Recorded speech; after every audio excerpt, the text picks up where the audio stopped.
Parehas kaming artist. So, lahat ng mga, gets na gets naman yung isa't isa. Na hindi natatapos yung kung ano man yung gusto mo abot, marami ka pang gustong gawin. Grateful and blessed. Super.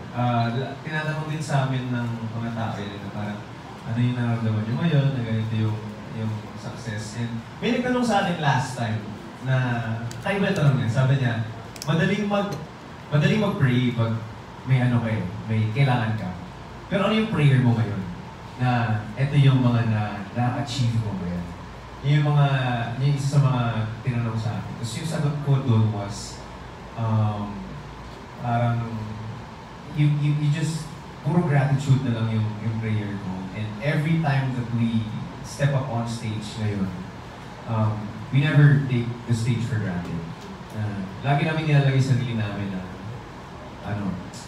pinag-pray namin to, kaya every performance, minsan nakakapagod, sunod-sunod, gabi-gabi. Pero every performance, bibigyan namin to kasi pinag-pray namin to, makuha yung opportunity na ito. Kaya, kung anong nararamdaman ko, happy lang ako. But pinaka-happy ako kasi yun nga, kasama ko si KZ every performance na kasama na ginagawa namin. Pinaka-challenge kasi nga ako talaga eh. Schedule. Yes, doon yung musicality namin. Kaya natanong sa amin kung kumusta daw kami creatively or pag gumagawa, nag-aaway ng loob pa kami. Oo. Mabilis yung sagot ko. Hindi naman away-away. Pero yun lang, talagang meron, sobrang magkaiba talaga ang artists. Pero doon na lang din lalabas na, aside from mag-asawa kami, the we love each other, we also respect each other as artists. So, yun, that would be an amazing project na gawin talaga po ng parang may duets album para sundan yung palagi. But kailangan yung mga songs na mag-shine si TJ as TJ at si KZ as KZ. Wala naman ako ibang gusto para sa kundi ma-experience niyo lahat ng bagay na gusto niyo ma-experience. At kung ano yung kaya kong makitulong dun sa gusto niya maabot ng mga bagay, I'd willingly do so. Yeah. I do. Napabawas na to.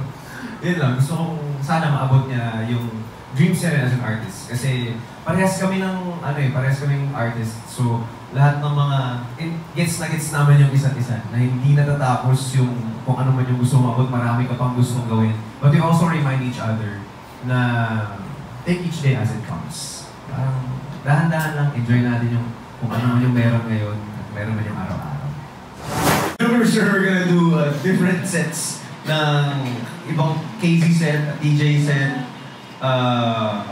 Yung sa kanya powerful yung mga songs talaga ni KZ, sa akin naman medyo mellow. We're gonna do that for sure, and yun, the best part will be gusto talaga namin ma-spend tong time na to with fans na yun talaga yung gusto namin magawa sa fan meet.